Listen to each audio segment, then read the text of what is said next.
Open பண்ண love insurance company. Like நீங்கள் 2040 ஒரு வேளை ஒரு லவ் பண்ணியிருந்தா என்ன நடந்திருக்கும்?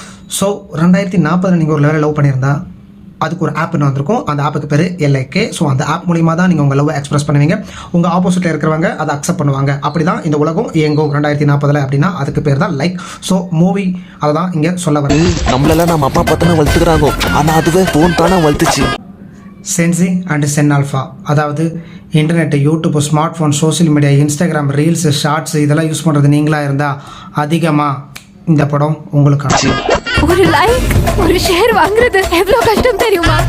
பிரதீப் ரங்கநாதன், அதாவது ஒரு படத்தை நம்ம கதை நம்பி வரலாம், டைரக்டர் நம்பி வரலாம், ஹீரோ நம்பி வரலாம். ஸோ இந்த படத்தை நீங்கள் PR, அதாவது பிரதீப் ரங்கநாதன் அவரை நம்பி நீங்கள் வர மாதிரி இருந்தால் ஆக்டிங் பண்ணுறாரு, காமெடி பண்ணுறாரு, டான்ஸ் பண்ணுறாரு, தென் ஃபைட் பண்ணுறாரு. ஸோ இது எல்லா மிக்ஸ்டுமே அவர்கிட்ட இருக்கிறனால தான் இன்றைக்கி அவர் ஒரு ஸ்டார்.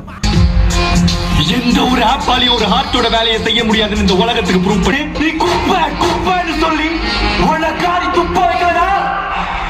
ஸோ என்னென்னா பிரதீப்போட ஆக்டிங் நல்லாயிருக்கு. கதைப்படி ஃப்யூச்சரில் நடக்கிற 2040 நடக்கக்கூடிய கதைனால ஸோ படம் பார்க்குறதுக்கு என்கேஜிங்காக இருக்குது. படத்தில் சில எலமெண்ட்ஸ் ரொம்ப ப்ரொஜெக்ட் பண்ணியிருக்காங்க. SJ சூரியங்கிற ஒரு கேரக்டரில் பண்ணியிருக்காப்புல. இந்த லைக்கோட ஆப்போட ஃபவுண்டர் அவர் தான். ஸோ இந்த படம் எங்கெங்கெல்லாம் லேக் ஆகிற மாதிரி தெரியுதோ அங்கெங்கெல்லாம் இந்த கதையை கொஞ்சம் கொஞ்சமாக மூவிங் ஃபேக்டர் மாதிரி நகர்த்திக்கிட்டே போகிறோம். கிளைமேக்ஸில் ஒன்றுக்கு ஒன்று சளைச்சதில்லை. இந்த நடிப்பாரக்கன் S.A. சூர்யாவும் சரி, இந்த நடிப்பருக்கு பிறப்படுத்த இந்த பிரதீப் ரங்கநாதனும் சரி, 2 பேரும் ஈக்குவலாக ஒரு கான்ஃப்ளிக்டான சீன்ஸ்லாம் அழகாக ஆடியன்ஸை என்டர்டைன் பண்ண வைக்கலும் சரி, ஒரு மாஸ் எலமெண்ட்ஸும் சரி, இந்த வில்லனிசம் குறையாமையும் சரி, இந்த பக்கம் ஹீரோயிசம் குறையாமையும் சரி, சீன்ஸ் நல்லாவே பேலன்ஸ் பண்ணி நடிச்சு. காமெடியில் யோகி பாபு, சாரா அண்ட் பிரதீப்புமே காமெடி பண்ணியிருக்காரு. ஸோ அதனால் அவரையும் சேர்த்து cinematography and edit, art direction, so இது மூணுத்தையும் ஒரே வரையில் சொல்லிக்கணும்னா ஃபேண்டாஸ்டிக். ஆனால் எக்ஸ்பெஷலி மியூசிக் விக்னேஷ் சிவன்னா ரொம்ப ஸ்பெஷலாக பண்ணுவார். இந்த படத்துக்கும் அதே ஸ்பெஷலாக கொடுத்துருக்காரு, அதே அவரோட பெஸ்ட்டை கொடுத்துருக்கு.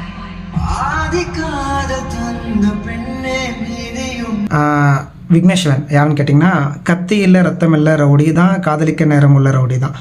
அந்த மாதிரியான ஒரு பாடலை எழுதினவரும் அவர் தான், அந்த மாதிரியான படத்தை எடுத்தவரும் அவர் தான். இனிமேல் வர படங்களும் அப்படி தான் இருக்கும், இப்போ எடுத்த படமும் அப்படி தான் இருக்குது. ஸோ என்னென்னா, காதலிக்க நேரம் இருக்கும், அந்த காதலிக்காக மட்டும்தான் நேரம் இருக்கும் அப்படின்னா அது அவர் படம் தான் இருக்கும். One word of like, technology cannot define emotional.